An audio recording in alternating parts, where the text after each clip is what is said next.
नमो अरहन्ताणं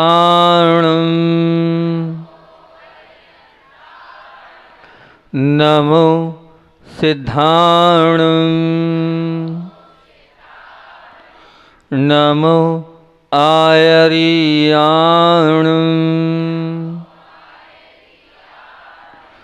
नमो उवजायाणं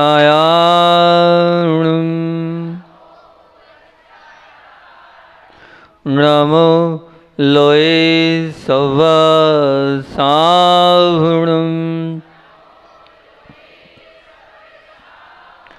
नमो अरिहन्ताणं नमो सिद्धाणं नमो आयर्याणं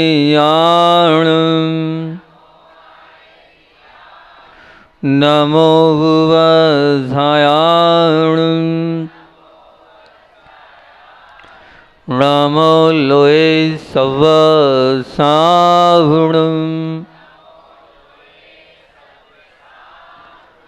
नमो अरुहन्ताणं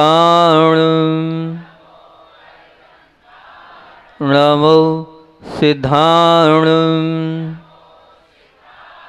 नमो आयर्याणं नमो उवधायाणं नमो लोये सवसावणं।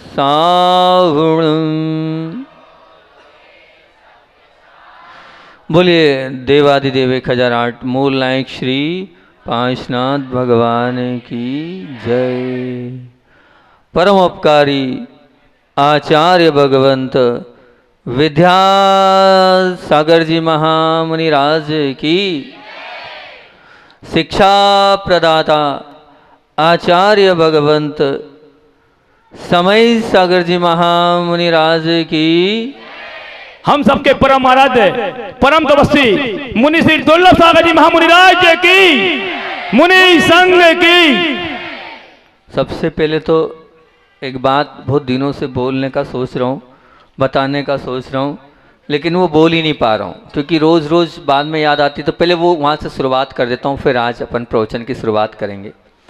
आप लोग प्रतिदिन मेरे साथ नमोकार महामंत्र का उच्चारण करते हैं, और जो नमोकार महामंत्र का उच्चारण तो करते हैं, लेकिन जैसे मैं कर रहा हूँ वैसे नहीं करते हैं। आपने मुझे ध्यान से देखा होगा, मैं करता हूँ अरहंताड़म, फिर अरिहंताड़म, फिर अरुहंताड़म। तो ये अर, अरि और अरु आप लोग नहीं करते हैं। ये पूज्य ज्ञान सागर जी महाराज जी जब प्रतिक्रमण पाठ करते थे और जब स्वयं भी प्रवचन करते थे, तो उस प्रवचन में वो इसी प्रकार से मंगलाचरण करते, अर, अरि और अरु। अर का मतलब क्या होता है? अर का मतलब जो है क्या है? अर यानी पूजने, अरह धातु से अर बना है, अर यानी पूजने योग। अरि मतलब क्या है? जिन्होंने अपने कर्म रूपी शत्रुओं को जीत लिया है, 4 कर्म शत्रु जीते ना, तो वो कहलाता है अरि। और अरु मतलब क्या है? अब उनका जन्म नहीं होने वाला है, अब वो भले ही अभी हाल मोक्ष नहीं गए, लेकिन तीर्थंकर मतलब अभी भले ही मुक्ति को प्राप्त नहीं हुए, लेकिन समुषण की रचना हो गई है उनकी, तो वो कहला रहे हैं अरु। तो अर, अरि और अरु ऐसे उच्चारण करना है। आप लोग वैसी के वैसे उच्चारण करते हो, तो मैं आप लोगों से ये कह रहा हूं, अरहंताड़म, अरिहंताड़म और अरुहंताड़म, ऐसा आप लोगों को उच्चारण करना है, पहली चीज। दूसरी चीज, उच्चारण भी आपका गलत है, मूल में भूल है, मूल में भूल है। अभी आप ये मान के चलना, आपका उच्चारण वैसे तो बता चुका हूँ बहुत सारे लोगों को, लेकिन मूल में भूल क्या है? मूल में भूल आपको वही बता देता हूँ, क्योंकि अरहंताड़म, अरिहंताड़म और अरुहंताड़म में जो है आप न बोलते, वहाँ अणा है। क्या है? अणा। अणा का उच्चारण आप लोग नहीं करते हो, जबकि वह अणा का उच्चारण चाहिए। मतलब क्या बोलना चाह रहा हूँ मैं? नमो अरिहंताणम, जी पीछे जानी चाहिए, ट ठ ढ ढ न, वो आपका उच्चारण नहीं होता। दूसरी बात, वहां पर अनुस्वार है और आप उच्चारण माँ का करते हो, होठ से करते हो। काय से करते हो? होठ से। तो वो भी आपका उच्चारण गलत है। अगर आप होठ से कर रहे हो, वहां माँ नहीं लिखा है, अनुस्वार लिखा है, तो वहां कैसा होगा? बहुत ध्यान से अब मेरी तरफ आप देखेंगे, शुद्ध उच्चारण आपको सिखा रहा हूँ। कम से कम मैं बहुत दिनों से सोच रहा हूँ, आज याद आ गया है तो शुरुआत मैंने कहा यहीं से कर दूँ, ताकि वो क्या है, आज कम से कम आप लोगों का कंप्लीट वो उच्चारण तो हो जाए। वैसे सुबह करना था, सुबह पूरे पुरुष वर्ग रहते हैं, पुरुष वर्ग तो कोई भी नहीं करता है। अभी किसी से भी पूछूंगा तो वो उच्चारण शुद्ध वो कोई भी नहीं कर पाएगा। तो आप देखना कैसे उच्चारण होता, वैसे ही उच्चारण करना, तो पक्का रिजल्ट आपको मिलेगा, 100% आपको रिजल्ट मिलेगा। पर मूल में ही भूल है, हम उच्चारण ही ठीक नहीं कर रहे तो कैसे होगा? उच्चारण होगा ऋणा का उच्चारण, मतलब सब ध्यान रखना, ऋणा मतलब कहाँ जीभ पीछे जाती है। जीभ, कल आप अभी हमारे भाई साहब बोले महाराज जी आप ध्यान में बैठे थे, तो ध्यान में बैठा था मैं, तो ध्यान में बैठने के लिए मैं आपको बता रहा हूँ, मैंने दो ही ताकतें मेरे पास, बिना भूखे प्यासे भी अगर बैठ गए तो सबसे पहले तो एक मुद्रा होती है, उस मुद्रा का नाम क्या है, उससे भूख प्यास सब समाप्त हो जाती है। उसको बोलते हैं खेचरी मुद्रा। क्या बोलते हैं? खेचरी मुद्रा। उसमें जीभ को मोड़ना है और पीछे चिपकाना है। जब जीभ को पीछे मोड़ के आप चिपकाओगे तो एक अमृत बरसेगा। दो लोग पास वाले बैठे हैं यहाँ, अभी भी कर सकते हैं ट्राई, बाजना की दोनों बहनों का जो पास है ना, इच्छा का भी है और उसका भी कर सकते हैं ट्राई। जीभ को पीछे ले जाना, पीछे ले जाने के बाद घुमा देना, और घुमाने के बाद जीभ को चिपका लेना, तो वहां से एक अमृत झलक, आप एक अमृत बिल्कुल एक पानी पानी से निकलेगा। वो जैसे ही आप अमृत का सेवन करोगे, उस अमृत सेवन से क्या होगा, आपको भूख प्यास सब कुछ समाप्त हो जाएगी और आपको लगेगा ही नहीं कि मेरा उपवास है। तो ये कल पूरे समय फुल टाइम इस मुद्रा के साथ हम रहे थे। और दूसरा एक ये मुद्रा, इसको क्या प्राण मुद्रा बोलते हैं। इस मुद्रा के साथ आप रहना, जब थोड़ी तकलीफ होती थी तो मैं ऐसा हो जाता था, और लगता था नहीं तो मैं ऐसा हो जाता था। दोनों प्रकार से इस मुद्राओं का मैं ध्यान करता था, तो वो आपको मैं सिखा रहा हूँ। तो ये मूल जो जीभ के पीछे ले जाने वाला है, पूरे बीजा अक्षरों में सबसे अगर रिजल्ट किसी के मिलेंगे तब कल्याणक में ऋणा का। ऋणा के इतने सारे रिजल्ट हैं, इतने सारे फायदे, लेकिन ऋणा का उच्चारण ही नहीं करते हो आप लोग, ना करते हो आप। अपनी जीभ तालू पर, मतलब लगानी मुर्दा पर चाहिए, लगाते कहाँ आप तालू पर या दांत पर लगाते हो। तो उच्चारण जब मूल में ही भूल है तो कहाँ से रिजल्ट मिलेगा? मिल सकता है क्या? तो आप लोग कम से कम शुद्ध उच्चारण करना है, ताकि कम से कम शुद्ध उच्चारण से हम जो है जैसा रिजल्ट चाहते हैं। अरे ये वो नमोकार महामंत्र है, जिस नमोकार महामंत्र के शुद्ध उच्चारण और पाठ करने से जैन तो जैन, एक मुसलमान भाई सांप उतारता है। विचार करना, क्या उतारता है? सांप उतारता है। सांप कभी इस नमोकार महामंत्र से उतारता है, वो नमोकार महामंत्र है, लेकिन आप करते ही नहीं उसका शुद्ध उच्चारण करो। पूज्य ज्ञान सागर जी महाराज इसका ही मंगलाचरण करते थे। एक बार जब पहली बार मैंने तलवारा में प्रवचन किया, तो वो जो एक सज्जन थे, वो सज्जन आ गए हमारे पास, जीवन में पहली बार प्रवचन किया और मैं इसी नमोकार मंत्र का वहाँ पर मंगलाचरण किया। तो वो आ गए, बोले जैसे महाराज आचार्य ज्ञान सागर जी महाराज जी उच्चारण करते थे, सीधे वैसा का वैसे ही उच्चारण आपका निकल रहा था, अरी अरु, और जैसे वो नाक से उच्चारण करके करते थे, पूरा मैं आपको ऑब्जर्व कर रहा था। बोले वो 40, 50, 60 साल पुराने वो ज्ञान सागर जी आपको देखकर याद आ गए। मुझे बड़ी प्रसन्नता हुई, कम से कम अच्छी बात तो है। तो उसके बाद मैंने नियम ले लिया कि प्रयास करूंगा 99% मेरा मंगलाचरण यही होता है। कौन सा? नमोकार महामंत्र का। जैसे ये मंगलाचरण होता है तो मुझे लगता है बहुत कुछ मिल गया। तो मैं सिखा रहा हूँ, शुद्ध उच्चारण करोगे आप तो निश्चित रूप से आपको बहुत एनर्जी फील होगी, जैसे मैं आपको उच्चारण बता रहा हूँ। तो एक बार मेरी तरफ देखें आप, नमो अर्हंताणम,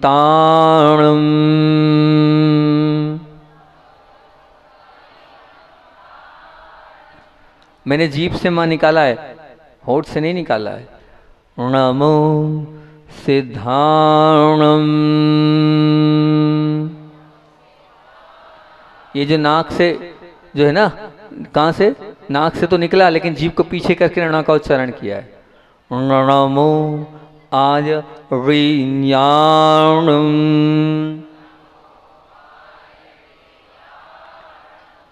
नमो वुवज्झायाणम,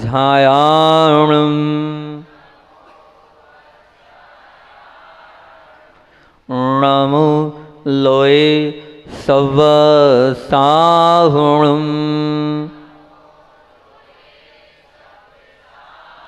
बहुत अच्छा, इसको ही आप प्रयास करके ऐसे ही करना, कल से गलती मत करना।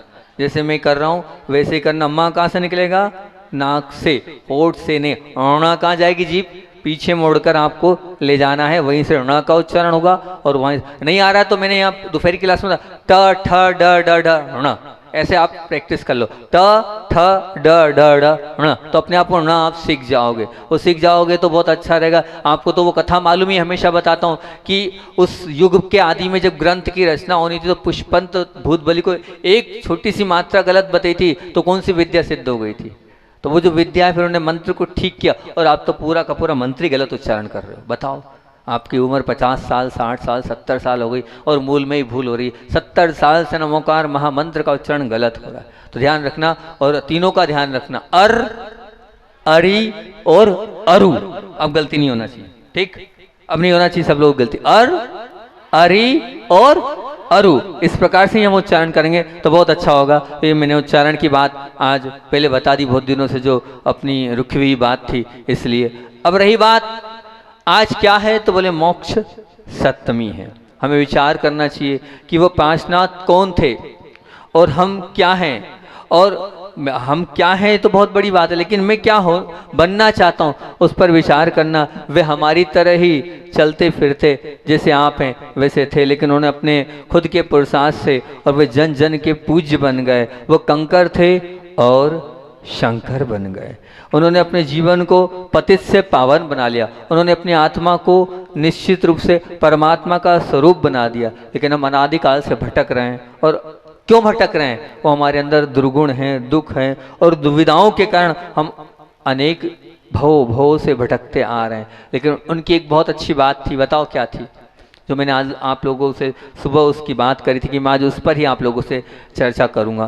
पिछली बार तो कर दिया था क्रोध पर बात करना, लेकिन क्रोध से रिलेटेड जो है उसको जोड़कर मैं कर ले रहा हूँ। क्रोध की बात तो करूंगा ही करूंगा, लेकिन अभी क्रोध के साथ जो आज प्रासंगिक दिवस है मुकुट सप्तमी का, उस पर आपसे चर्चा करता हूँ। पहले तो कि वो पूज्य पार्श्वनाथ भगवान कैसे पार्श्वनाथ बन हुए। बोलो यहाँ जितने लोग बैठे सबको पार्श्वनाथ बनना है? बनना है? एक आदि बोल रहा है, बाकी सबको बनना ही नहीं। बनना है तो पार्श्वनाथ कैसे बने, अपन उस पर चर्चा करते हैं। सबसे पहली बात, क्रोध करना नहीं, क्रोध करना नहीं। इस विकल्प पर सीधे अमल करने के बजाय, ध्यान से सुनना क्रोधी लोगों, क्रोध रखना नहीं, इस विकल्प पर अपनी पसंद की मोहर लगा दो। क्या बोल रहा हूं? क्या बोल रहा हूं? क्रोध करना नहीं, इस विकल्प पर सीधे अमल करने की बजाय, पार्श्वनाथ भगवान की बात है तो क्रोध रखना ही नहीं, इस विकल्प पर अपनी पसंदगी की मोहर लगा दो। मतलब क्या हुआ? इसका तात्पर्य क्या हुआ? हो सकता है किसी के निमित्त के कारण तुम्हें क्रोध आ भी जाए, परंतु मन की भूमि पर क्रोध का अड्डा जो है, किसका? क्रोध का अड्डा मत जमने देना। सतत ध्यान रखना। क्यों महाराज जी ऐसा क्यों बोल रहे हो आप? क्रोध का अड्डा क्यों नहीं जमने देना है? मान लीजिए जब आप फ्रिज में पानी रखते हो तो क्या होता है? वो फ्रिज में पानी रख दिया तो क्या हो गया? वो बर्फ बन जाता है। इसी प्रकार अगर मन में आपके क्रोध आ गया तो क्रोध क्या कर देगा? वो बेर का रूप धारण कर लेगा। क्या हुआ? क्रोध अगर रख लिया देवेंद्र जी, क्रोध रख लिया तो क्या हो जाएगा? बेर का रूप धारण कर लेगा। ध्यान रखना, आप निश्चित ये मान के चलना, आने वाला जो क्रोध है उसको टिकने नहीं देना है। ये निश्चित रूप से आप अपने जीवन में मान के चलना। अपने जीवन के संग्राम को आपको जीतना है। तो अगर जीतना हो तो ये बहुत बड़ी बात है। क्रोध आए और क्रोध आएगा, लेकिन क्रोध को क्या है? स्थान नहीं देना। बिल्कुल ध्यान रखना। मतलब ये शव जब पड़ा रहता है तब सड़ने लगता है। शव जब पड़ा रहता है तब सड़ने लगता है। कचरा जब पड़ा रहता है तो बदबू फैलाने लगता है, और दूध जब पड़ा रहता है तो फटने लगता है। उसी प्रकार क्रोध जब संग्रहित होता है तो वह हाहाकार मचा देता है, हाहाकार का सृजन कर देता है। ये निश्चित मान के चलना। जीवन में दो बातों पर आप निश्चित ध्यान रखना। क्या? दो बातें ध्यान रखना। क्रोधी लोगों सुनो, क्या ध्यान रखना? जीवन में किसी ने आघात, मतलब मान लीजिए किसी कारण से जीवन में किसी को, पहली बात तो आघात देना नहीं, जीवन में किसी को आघात नहीं देना। और दूसरी बात, किसी ने हमें आघात दिया है तो उसका मन में संग्रह मत करना।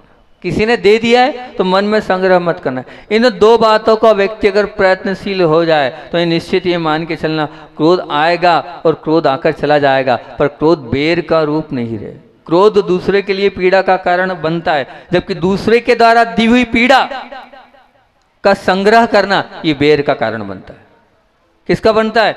दूसरों के द्वारा दी गई पीड़ा का संग्रह काय का कारण बनता है? बेर का कारण बनता है। इसलिए निश्चित ये मान के चलना महत्वपूर्ण बात ये, पुराना हिसाब नए बेर का जन्म देता है। क्या बोल रहा हूँ, क्या बोल रहा हूँ? पुराना हिसाब नए बेर को जन्म देता है। तुम बेर से बचना चाहते हो ना, तो पुराना हिसाब चुकता करने की बजाय छोड़कर पुराना हिसाब भूलने की आदत डाल लो। क्या बोल रहा हूँ भैया, ध्यान से तो सुनो, बहुत बड़ी बात बोल गया हूँ मैं।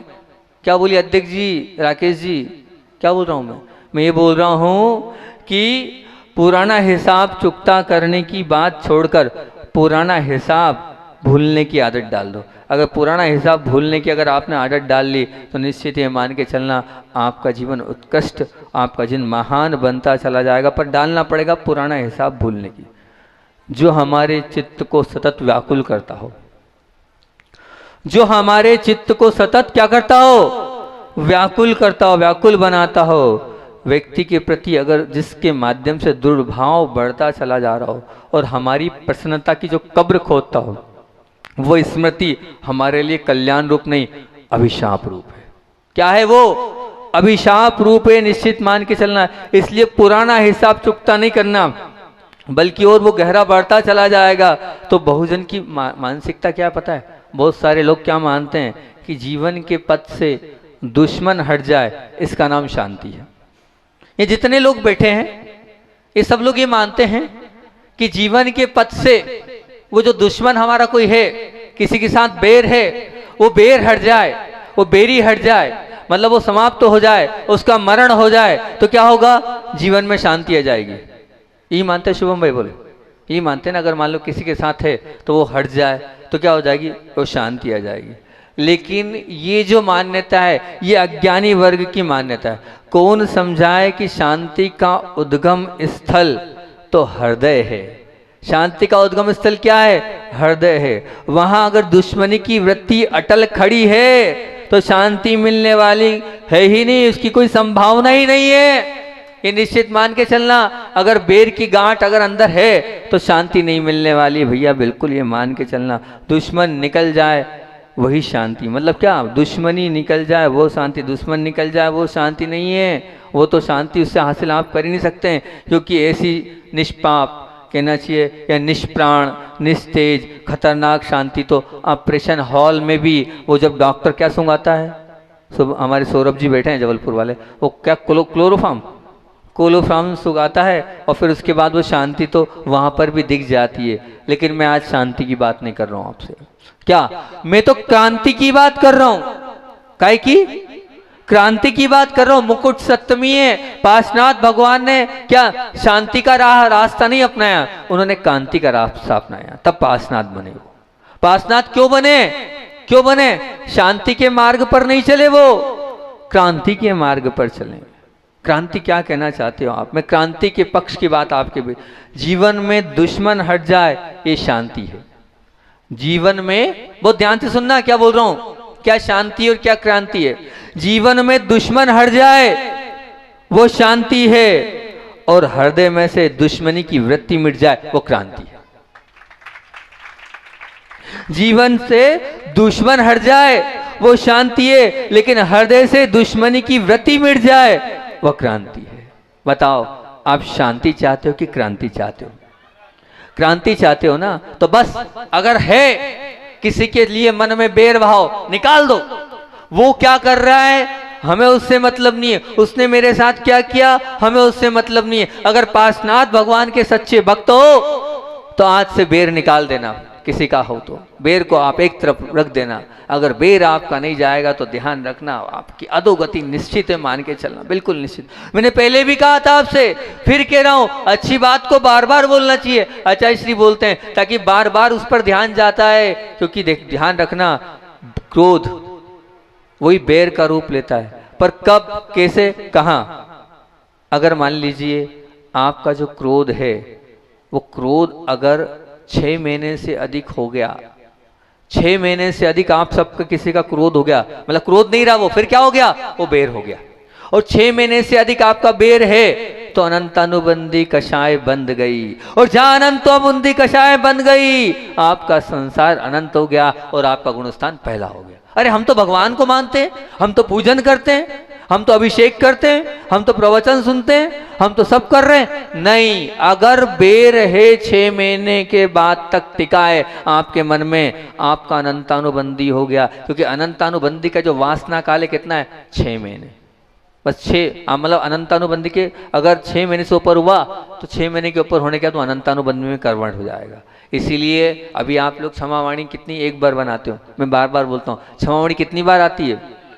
3 बार आती थी और 3 बार आती है। उसका क्या कारण है? यही कारण है, हर 4 महीने में 10 लक्षण इसलिए आया, भैया निपटा लो 4 महीने में, ताकि अनंतानुबंधी कहीं अपने सिर पर ना आ जाए। अनंतानुबंधी आ गई तो मिथ्यादृष्टि हो गए, मिथ्यादृष्टि हो गए तो अनंत संसार बन गया। इसलिए यहाँ जितने लोग बैठे हैं और वास्तविकता में पांचनाथ भगवान बनना चाहते हैं, तो देखो उन्होंने तो 10 भाव तक परेशान किया, एक भाव नहीं, कितने भाव तक? 10 भाव तक परेशान किया पांचनाथ भगवान को। लेकिन फिर भी उसके बाद क्या हुआ? पांचनाथ भगवान ने क्या बेर रखा था, उन्हें तो क्षमा ही धारण करी, क्षमा ही धारण करी, क्षमा ही धारण करी। और मैं आप लोग पांचनाथ भगवान की जय बोलते हो, मैं उल्टा हूं, मैं कमठ की जय बोलता हूं। मैं कमठ की जय बोलता हूं। मैं बोलता हूं कमठ से बड़ा व्यक्ति तो कोई नहीं है। ध्यान रखना, पांचनाथ भगवान तो झूल रहे थे, उनसे नहीं हो रहा था कल्याण उनका कल्याण कराने वाले कौन है? कमठ है। उन्होंने उपसर किया तब तो कहीं जाके वो अच्छे से बैठे, और उस उपसर को साथ तब तो उनकी कर्मों की जो निर्जरा वो ऊर्जा अधिक हुई। तो भैया कोई अगर मान लो कोई है और पीड़ा पहुंचा भी रहा है, कष्ट दे रहा है, हमें तकलीफ में भी डाल रहा है, उसका वो कष्ट, उसकी वो पीड़ा, उसको आप क्या मानो? उसको ये मानो कि ये तो हमारे द्वारा दिया हुआ क्या है? तोहफा है। कम से कम कर्म की निर्जरा का साधन तो मिल रहा है आपको, उसमें ज़्यादा विशुद्धि बढ़ती है। कोई जब कोई परेशान करता है और जब कोई तकलीफ देता है, जब कोई कष्ट में डालता है, और उस समय अगर आपने समता को धारण कर लिया, उस समय आपने अपनी समता को बना लिया, तो आपके जीवन में क्रांति आ जाएगी। क्या आ जाएगी? क्रांति, बिल्कुल क्रांति। और कठिन पेपर को सॉल्व करने में, कठिन पेपर को हल करने में ज्यादा नंबर मिलते हैं। तो आपको जब ज्यादा नंबर का मिला ही है तो आप पीछे क्यों रह रहे हो? बोलो ना बासा वालों, पीछे क्यों रह रहे हो? निकाल दो बेर। अध्यक्ष जी है क्या किसी के? नहीं है? पक्का नहीं है? झूठ मत बोलना, देवशास्त्र गुरु के सामने है, जिनवाणी भी रखी है, गुरु भी है और उधर प्रभु भी है। नहीं है? सबका नहीं है? निकाल दो। आज पांचनाथ भगवान के चरणों में चढ़ा दो बेर। इस बेर को चढ़ाता हूं, मुझे वो मेरे साथ क्या कर रहा है उससे मतलब नहीं है, पर मेरा उसके साथ प्रेम, वात्सल्य, स्नेह वाला व्यवहार है ना? क्या रखना देवेंद्र जी? अपने को प्रेम को बांटना है, वात्सल्य करना है। दुनिया ने क्या किया उससे कोई लेना देना नहीं, लेकिन मैं दुनिया के साथ अच्छा करूंगा, मैं दुनिया के साथ अच्छा व्यवहार करूंगा। मैं तो सब निकाल रहा हूं, छोड़ रहा हूं, बेर की व्यक्ति को रख ही नहीं रहा हूं, तो बहुत अच्छा होगा। इसने वो किया, उसने ये किया, वो ये कर रहा है, वो ये कर रहा है, छोड़ दो। बेर को रखोगे कोई मतलब नहीं रहेगा। फिर आपको अनंतानुबंधी, और अनंतानुबंधी मतलब कहां जाना पड़ेगा? नरक और निगोद की यात्रा अगर करनी हो तो फिर आप वो रखो, बेर रखो अपने अंदर मन में कि ऐसा है, ऐसा है, वैसा है। बेर को छोड़ दो। जितनी कोर्ट कचहरी है सबको एक तरफ कर दो, जितनी कोर्ट कचहरी चल रही है उन सबको एक तरफ कर दो, तब सच्चे पांचनाथ भगवान के भक्त कहलाओगे। नहीं तो ध्यान रखना, ये अटकन और ये भटकन आपकी जाने नहीं वाली है। ये इस भगवान की भक्ति करने से, लड्डू चढ़ाने से नहीं जाने वाली है, और बोलियां लेने से नहीं जाने वाली है। उस गठान को निकालो, तब कहीं जाके वो क्या होगी? सच्ची क्रांति आएगी। सच्ची क्रांति तभी होगी। तो इसीलिए बोला है, जीवन से दुश्मन हट जाए वो शांति हो सकती है, पर हृदय से दुश्मनी की वृत्ति मिट जाए वो क्रांति है, वह क्रांति है। हमें क्रांति की बात करना है, क्योंकि दुश्मन की होने वाली स्वाभाविक मृत्यु से भी शायद शांति की अनुभूति हो सकती है। चलो ठीक है, चला गया वो, एक बहुत बड़ा टेंशन खत्म हुआ। परंतु क्रांति की अनुभूति के लिए तो पुराना हिसाब चुकता करना कि ये जो भयंकर वृत्ति जब तक मन से आपकी नहीं मुक्त होगी तब तक क्रांति नहीं आने वाली, निश्चित ये मान के चलो। और आप तो वैसे भी व्यापारी है ना, सभी लोग अधिकतर व्यापारी हैं। जो आप लोग व्यापारी हैं तो मैं आपसे पूछ रहा हूँ, बही खाते में एंट्री जितनी कम होती है हिसाब उतनी जल्दी मिलता है ना? जितनी कम एंट्री उतनी जल्दी में आप हिसाब मिला लेते हो। तो ये जो तुम्हारे व्यापार की बात है, लेकिन धर्म का जो व्यापार कहता है, वो धर्म का व्यापार कहता है कि सामने वाले ने प्रतिकूल बर्ताव किया, उसको, उसकी एंट्री को मन में जितनी कम होगी उतना अच्छा है, उतनी प्रसन्नता की अनुभूति आपकी बढ़ती चले जाएगी, बढ़ती चले जाएगी, ये निश्चित रूप से आपको मानना है। तो हम एंट्री करें नहीं और छोड़ते चले जाएं, अलग करते चले जाएं। और मैं तो एक ही बात बोलता हूं प्रो अपने ध्यान में, आया बस, आया और गया करो, निकालते चले जाओ। नहीं आया गया करोगे तो बेर हो जाएगा, और बस अपने को बेर को नहीं रखना है, बेर को समाप्त करना, ध्यान रखना। क्योंकि शांति और कांति की जो परिभाषा है, और सरल भाषा में बोलूं इस परिभाषा को, और अच्छी भाषा में आपकी अपनी भाषा में बोल देता हूं। आप चाहें तो इसको नोट डाउन कर सकते हैं, आप चाहें इसको रिकॉर्ड कर सकते हैं। बहुत अच्छी बात। दुश्मन की अनुपस्थिति वह शांति, और दुश्मनी की अनुपस्थिति वह क्रांति। क्या बोला? दुश्मन की अनुपस्थिति वह शांति, और दुश्मनी की अनुपस्थिति वो है क्रांति। और ध्यान रखना, मतलब आने वाला जो क्रोध है शायद संसार में अशांति का सृजन करता है, मगर रहने वाला क्रोध बेर का कारण बनता है। पर रहने वाला वो क्रोध बेर का कारण बनता है। हमें बेरी नहीं बनना, हमें ऐसा क्रोध अपने जीवन में नहीं रखना। फिर प्रश्न ये हो सकता है कि संसारी जीव हमारी संपत्ति का नुकसान कर देते हैं। क्या करें महाराज, इतना इकट्ठा किया था, इतना बनाया था, और सबका सब लुट गया जरा से में। समाज के बीच जिन्होंने हमें बेआबरू कर दिया है, सबके बीच में आप बोल रहे क्रोध नहीं करना। सुविधाओं में से जिन्होंने हमें असुविधाओं में ढकेल दिया है, और आप बोल रहे क्रोध नहीं करना। जिन्होंने सतत हमेशा हमें परेशान किया है, और ऐसे व्यक्तियों के अपराधों के लिए आप बोल रहे हो क्या करना है, भूल जाओ, आया गया कर दो। ध्यान रखना, निरंतर अन्याय के शिकार बनने से या परेशानियों के, आपने अगर मान लो परेशानियों में भी आप क्या रहे, फंसते रहे हो, और कोई भी संसारी प्राणी ऐसी परिस्थिति को स्वीकारने के लिए बहुत तैयार नहीं होता है, उसकी ये मानसिकता होती नहीं, क्योंकि बार बार का वो जो अन्याय का शिकार ना बनना हो, तो फिर क्या, सामने वाले व्यक्ति के किए गए अपराध को कभी भूलना नहीं चाहिए, ये मानसिकता आपकी। मैं तो आपसे यही कहता हूँ, व्यक्ति के अपराध को भूल जाना, व्यक्ति के अपराध को भूल जाना, पर उस अपराध की वजह से मिले सबक को मत भूलना।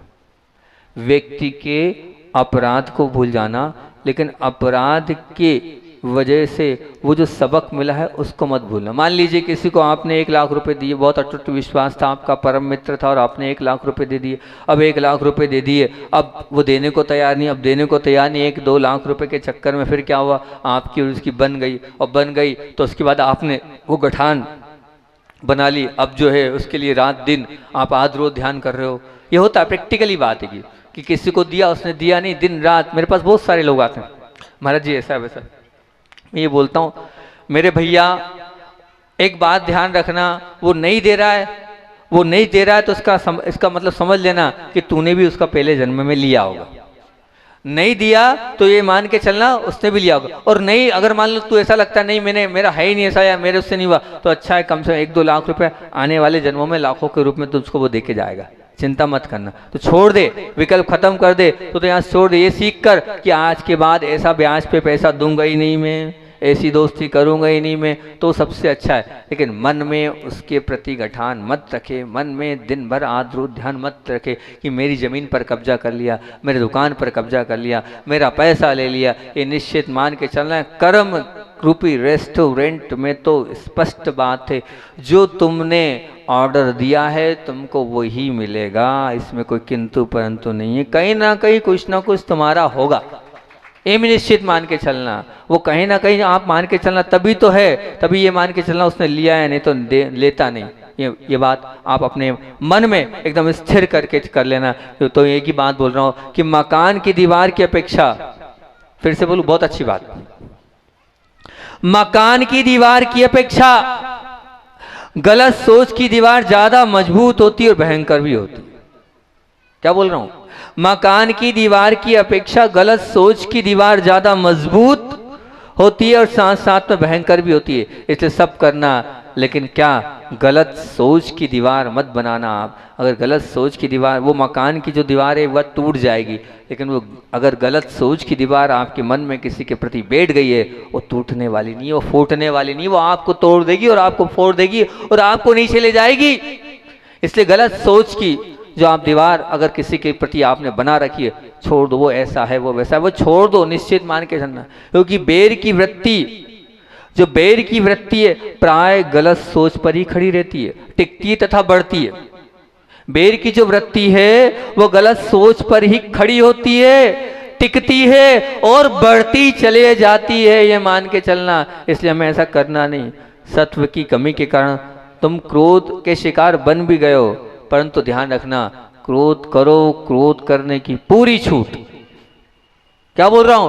क्रोध करो, क्रोध करने की पूरी छूट। क्योंकि भैया ध्यान रखना, क्रोध तो आएगा चाहे कुछ भी कर लूं मैं। अभी हाल अब अगर मौका मिला तो क्रोध के उपाय भी बताऊंगा और क्रोध की सब बातें भी बताऊंगा, पर आज बेर पर बात हो गई, पहले बेर पे कर रहा हूं। पर क्रोध, क्योंकि ध्यान रखना हमें भी क्रोध आता है, पर हमारा क्रोध कितनी देर का? अंतर्मुहूर्त का। अंतर्मुहूर्त के बाद अगर हमारा क्रोध बढ़ गया, नीचे उतर जाएंगे। एक प्रतिमाधारी है, उनको भी क्रोध आता है, वो भी क्रोध कर सकते हैं, वो करेंगे ही, क्योंकि है तो सही ना, हमारे लिए संतुलन क्रोध है। पर 15 दिन से अगर उनका ज्यादा क्रोध टिक गया, गए काम से, नीचे उतर गए वो। आपका भी क्रोध है, अब वो क्रोध रहा और क्रोध से 6 महीने से ज्यादा हो गया, आप भी गए, नीचे उतर गए, तो क्रोध तो होगा। तो क्रोध है और क्रोध हो जाता है। सत्व की हमारे खुद के अंदर की ताकत नहीं है, तो हम उसके कारण क्रोध कर रहे हैं। अब क्रोध हो रहा है, क्रोध के शिकार, परंतु बेर को जन्म नहीं देना है। लेश मात्र भी ध्यान रखना, हमें क्या करना है? बेर को रहे रखना है। उसके बावजूद अगर नहीं, फिर भी क्रोध को आपने बेर में कन्वर्ट कर दिया, तो मैं तो इतना ही कह रहा हूं, जो बेर रखता है, सुनना बहुत ध्यान से, बांसा वालों, भगवान पार्श्वनाथ का मोक्ष कल्याणक बैठे हो आप बनाने, जो बेर रखता है उसका पाप रूपी बगीचा हरा भरा होता है। उस बगीचे में क्या लगता है? उस पेड़ में कौन सा पेड़ लगता है? उसमें हिंसा का पेड़ लगता है। उसमें काय का पेड़ लगता है?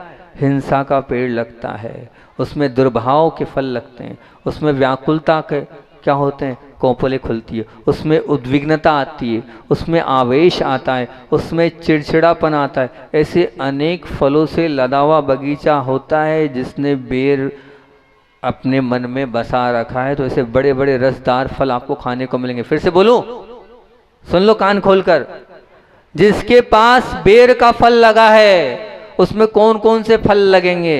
हिंसा का फल लगेगा, उसमें दुर्भाव का फल लगेगा, उसमें व्याकुलता का फल लगेगा, उसमें उद्विग्नता का फल लगेगा, उसमें आवेश का फल लगेगा, उसमें चिड़चिड़ापन का फल लगेगा। ऐसे अनेक फल लगते चले जाएंगे। चाहते हो अपने जीवन को हिंसामय बनाना?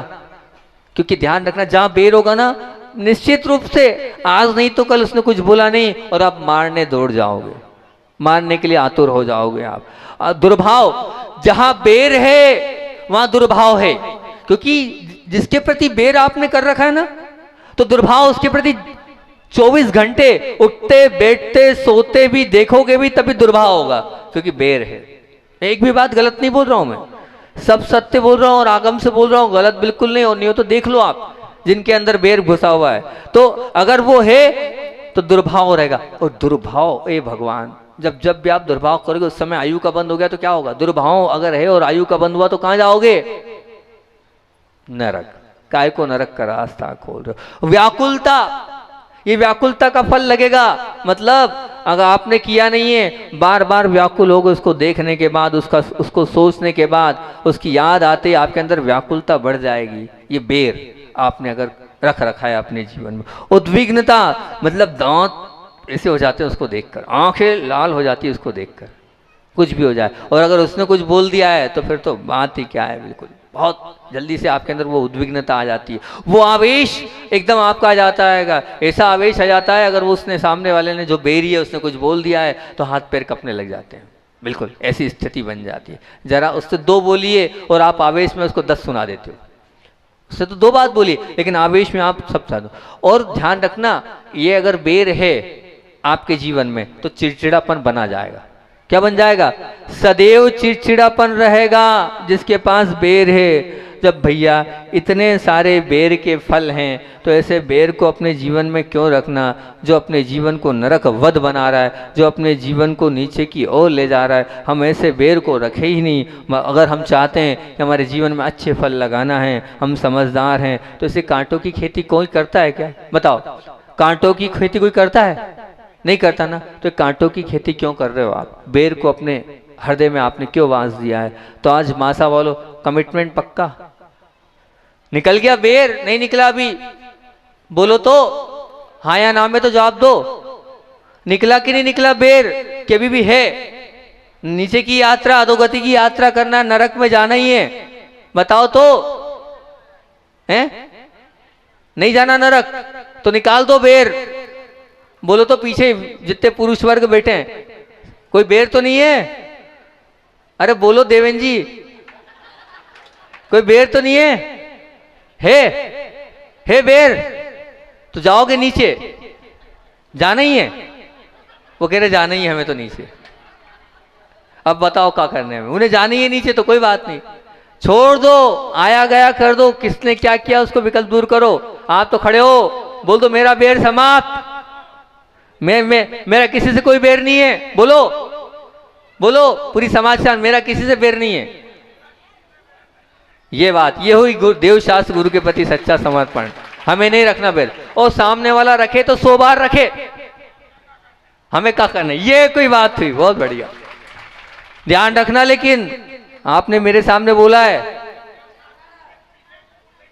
हाँ बहुत बढ़िया, हमें रखना नहीं, हम रखेंगे नहीं, और जिनने रखा है वो जाने सब कुछ, क्योंकि यहाँ कुछ रहना तो है नहीं और रहेगा कुछ नहीं। ये तो क्या है, हम सब कुछ छोड़ के जाना है, तो जाएगा क्या आपके साथ, वही जाएगा बेर, अगर बेर लेके चले गए तो। ये ध्यान रखना, वो संपत्ति आपके साथ नहीं जाने वाली। जो आपने अच्छा किया है वो साथ जाएगा, और जो आपने किसी के साथ बुरा किया वो साथ जाएगा। क्या, जो आपने अच्छा किया है वो साथ जाएगा, और जो आपने बुरा किया है वो आपके साथ जाएगा। ये निश्चित रूप से मान के चलना, वही साथ जाता है, दूसरी कोई चीज साथ न गई है और ना जाने वाली है। ये इसमें किंतु पर एक बहुत अच्छी छोटी सी कहानी हमेशा बताता हूँ। वो मैं, दो मित्र, दो नहीं ये मान के चलो और भी बहुत सारे मित्र थे, पर दो इसलिए कि एक बहुत सच्ची मित्रता थी, एक विजय नाम का और एक अजय नाम का। सुनो ध्यान से, एक विजय नाम का और एक अजय नाम का। अब विजय को अजय पर बहुत भरोसा, लेकिन एक कोर्ट केस में फंस गया। वो वकील लोग भी बैठे हैं यहाँ पर, वो कोर्ट केस में फंस गया। वो फंस गया तो उसे विश्वास था मैं फंसा हूं, अजय मेरा साथ देगा। तो विजय और अजय दो मित्र थे। अब विजय को बहुत विश्वास अजय पर, होना भी चाहिए, मित्रता है। तो कोर्ट केस में फंस गया वो, और जब कोर्ट केस में फंसा तो उसे अजय पर विश्वास था। वो अजय पहुंच गया, अजय के पास पहुंच गया, पर उसने क्या बोला, उसने ये बोल दिया भैया ऐसा है, मुझे तो काम है और मैं आपके साथ जो है अभी तो नहीं जा पाऊंगा, मैं क्षमा चाहता हूँ। बड़ा विकल्प, बड़ा टेंशन विजय को कि अजय जिसके लिए सब किया वो यहीं छोड़ के चला गया। भैया यहाँ सब सुनो, ये कहानी जो है वो सत्य बता रहा हूँ मैं आपको। फिर उसके बाद झूठी वूठी कहानी नहीं बोल रहा हूँ, सत्य घटना घटी वो बता रहा हूँ आपको। फिर उसके बाद उसने सोचा कोई बात नहीं, फिर एक दूसरा मित्र था, उससे बात करी। अब वो जो दूसरा मित्र था वो कभी कभार वाला था, लेकिन था तो था, परिचय में था। तो वो बोले अच्छा एक काम करता हूँ भैया, यार तुम परेशान तो हो और ऐसा लगता है तुम परेशानी में गुजर रहे हो, और परेशानी में हो तो इतना कर सकता हूँ मैं तुम्हें जो है वहाँ तक छोड़ आता हूँ। कहाँ तक, कहाँ तक? वो वहाँ तक जहाँ कोर्ट है वहाँ तक छोड़ आता हूँ, क्योंकि मेरी अर्जेंट मीटिंग है, उतना ही समय मेरे पास है।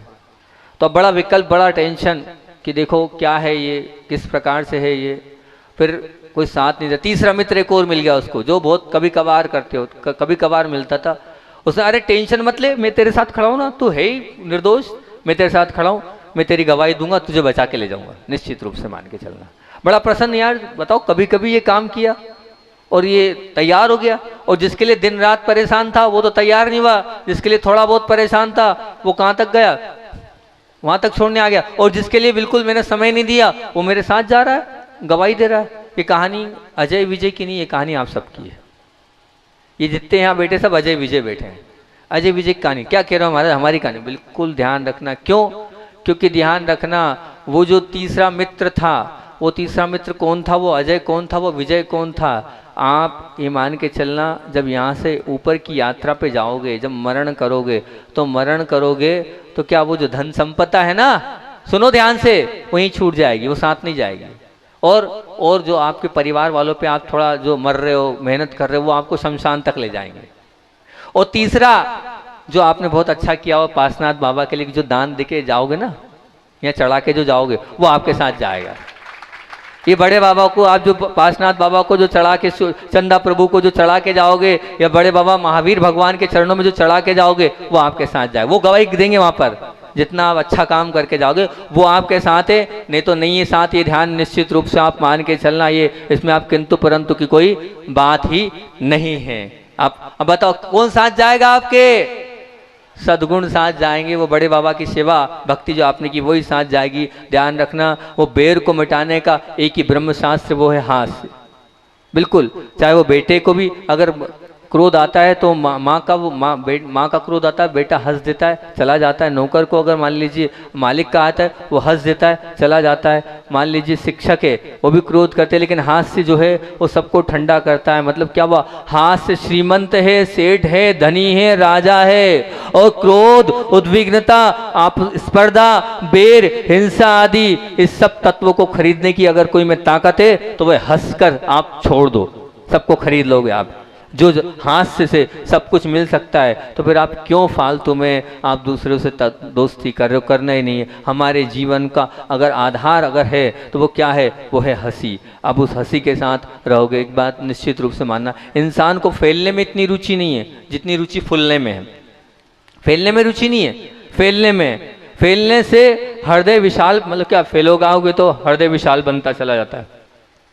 परंतु ध्यान रखना, पदार्थों के नुकसान को गौण बनाने के बाद, दूसरों की गलतियों को भूलने के आत्मसात करने के बाद, अहम अंदर की अहम की उपेक्षा करने के बाद ही इंसान क्या होता है? वो इंसान फैलने वाला बनता है, फूलने वाला नहीं। क्योंकि होता ये हैगा कि हम फूलते हैं, फैलते नहीं हैं। क्यों? क्योंकि हम अगर वो करेंगे तो क्या होगा? जो व्यक्ति क्यों फूलता है और क्यों फैलता है? जो फूलता है तो उससे उसका अहंकार पुष्ट होता है। वो क्या, वो पदार्थों के ढेर पर खड़े रहने की जो उसकी एक चाहत होती है वो उसकी पूरी होती जाती है। इसलिए गुनाहगारों को सबक सिखाना है तो आपकी मानसिकता बन गई है। आप तो क्रोध करो, गुस्सा करो, बैर करो, उद्विग्न करो, और क्या दूसरों से हिंसा वाला व्यवहार करो, तो अपने आप सब वो सामने वाला दब जाएगा। लेकिन ध्यान रखना, फूल जाने के रास्तों पर पसंदगी की मोहर लगानी पड़ती है और पड़ रही है। तो ये निश्चित मान के चलना कि फैलने वाले वस्त्र और एक होता है फूलने वाला गुब्बारा। फैलने वाला वस्त्र जो है दूसरों को सबको समा लेता है, लेकिन वो फूलने वाला है, वो फूलने वाला क्या होता है? जरा सा कुछ नहीं लगा फूट जाता है। इसलिए फैलने वाले वस्त्र को आप अपने जीवन में लाओगे तो निश्चित आपका जीवन अच्छा बनता चला जाएगा। जिसने अपने जीवन में फूलते रहने का निर्णय कर लिया है, नहीं मुझे किसी के नहीं मानना है, तो उसने आमंत्रण किसका दिया? विनाश की पत्रिका का आमंत्रण दिया। जैसे फोड़े में यदि मवाद हो जाता है तो वो हिस्सा फूल जाता है, और शरीर के किसी हिस्से में अगर सूजन चढ़ जाती है तो भाग फूल जाता है। इससे वो जितनी फूलन उतना कष्ट। और निश्चित मान के चलना, क्योंकि पानी का बुलबुला भी क्या होता है? फूल जाता है, पर उसकी आयु कितनी? तकिया भी फूल जाता है, पर फूलने में कोई विशेष अर्थ नहीं है। मैं तो इतना ही कहूँगा आप लोगों से अंत में अपनी बात को समाप्त करते हुए, तो आप तो फूलना छोड़ दो और फैलना शुरू कर दो। आप तो क्या करना? फूलना छोड़ दो और फैलना शुरू कर दो। और फैलने के लिए अपने अंदर का जो बेर, अपने अंदर का जो क्रोध है, अपने अंदर का आवेश है, वो अपने अंदर की व्याकुलता है, उन सबको निकाल दो। और इन सबको जब निकाल दोगे तो निश्चित रूप से आप फूलोगे नहीं, फैल जाओगे। और फैलने वाला वो होता है जो सबके हृदय में वास करता है। फैलने वाला वो होता है जो सबके हृदय में वास करता है। अपने आप का चरित्र ऐसे फैलाओ कि जब आप चले जाओ तो याद करा जाए कि वो देवेंद्र जी सिंह ही थे, इतना करने के बाद भी वो क्षमा करके चले गए। ऐसा फैल के चले जाओ, वो इतना करके बाद भी वो चले गए। आप फैलो, फूलो नहीं। फूलोगे तो कल्याण नहीं होने वाला है। अपने हृदय को हरा भरा अगर बनाना है, अपने जीवन को हरा भरा अगर आपको बनाना है, आपको जीवन में अगर असली सफलता चाहिए तो आप शूरवीर अगर बन जाओगे। शूरवीर जब बनोगे जब अपने हृदय में सहजता, सरलता और आया गया कर दोगे, और जो हो गया है उसको भूल जाओगे, तो निश्चित रूप से आपका जीवन यथार्थ कल्याण की ओर लग जाएगा। और यथार्थ कल्याण ही हमें इस मनुष्य पर्याय का करना है, तभी हम सच्चे पार्श्वनाथ भगवान के भक्त कहलाएंगे। नहीं तो ध्यान रखना, हम पार्श्वनाथ भगवान के भी भक्त नहीं हैं, अभी कम भक्त हैं। भक्त वो होगा जो पार्श्वनाथ भगवान ने किया वो हम अपने जीवन में कर लें। उन्होंने बेर रखा नहीं इसलिए वो पार्श्वनाथ बन गए, इसलिए हम भी बेर रखें नहीं और क्या बन जाएं, निश्चित तौर से आज नहीं तो कल हम भी, हमारा भी ऐसी मुकुट सप्तमी पर मोक्ष कल्याणक पूरी दुनिया और पूरा संसार बनाएगी। बनाना है तो बेर की इस वृत्ति को निकाल दें। आचार्य भगवान का संस्मरण सुनाकर अपनी बात को विराम देता हूँ कि जब आचार्य भगवान नागपुर में थे तो हमारे सौरभ भाई जबलपुर से बैठे हैं, वो भी जानते हैं बहुत अच्छे से कि वहाँ शरद जैन करके एक विधायक बने थे और वो आचार्य भगवान के दर्शन नागपुर करने पहुँचे। जब आचार्य भगवान के दर्शन करने पहुँचे तब जो थे वो एक सामान्य विधायक थे। अब आचार्य भगवान ने उनको 20 मिनट का समय दिया। वो बोल रहे आज तक गुरुदेव ने इतना समय नहीं दिया, पहली बार 20 मिनट का समय दिया, आए 2 मिनट में, क्योंकि भैया जब मुख्यमंत्री को समय नहीं मिलता तो सामान्य विधायक की क्या बात है। 20 मिनट का समय दिया और 20 मिनट का समय देते हुए उन्होंने बहुत 2 चीज़ों के विषय में उनको बहुत समझाया। एक तो होती शिक्षा और एक होती चिकित्सा। शिक्षा और चिकित्सा के विषय में 20 मिनट तक लंबा उद्बोधन चला। तब फिर शरद जी ने एक ही बात बोली कि आचार्य भगवान आप इस बात की क्यों मुझको उपदेश दे रहे हो, ना तो मैं शिक्षा मंत्री हूँ ना मैं चिकित्सा मंत्री हूँ, लेकिन ठीक है भगवान आप आशीर्वाद दे रहे हो और आपने कम से इतना समझाने के बहाने आपने मुझे समय दिया, मैं तो धन्य हो गया। तब आचार्य जी ने मुस्कुराते बोला चिंता नहीं करो, हम व्यर्थ किसी को समय नहीं देते हैं। चिंता नहीं, एक शब्द बोले थे, चिंता नहीं करो हम व्यर्थ किसी को समय नहीं देते हैं। और फिर वो विधायक बने और विधायक बनने के बाद क्या बने, वही चिकित्सा मंत्री और शिक्षा मंत्री बने। तब वो आए बोले आचार्य भगवान वो उस वक्त आपने इसलिए समय दिया था क्या। आचार्य श्री मुस्कुरा दिए, वे आचार्य श्री कभी बताते नहीं है क्या है ये आचार्य भगवान की महानता है कि वो क्या पता कौन सा उनके पास वो निमित्त ज्ञान था, कि क्या पता कौन सा वो अवधि ज्ञान था कि उसके माध्यम से उनने बता दिया कि आने वाला शिक्षा मंत्री स्वास्थ्य मंत्री हमारे पास आया है। अब बने नहीं उसके पहले ही उन्होंने उनको उपदेश दे दिया और वो आए बोले जो जो बात आपने बोली थी वो सब मैं फॉलो अप करने का प्रयास करूँगा गुरुदेव, आपकी महिमा आप पर सचमुच में आप तो सच्चे गुरु हैं। बस ऐसे सच्चे गुरु हमें भी मिले हैं, हमें भी मिले थे, बस उनको हम सार्थक करें, उनको याद करते हुए बोलिए आचार्य विद्यासागर जी महामुनि राज।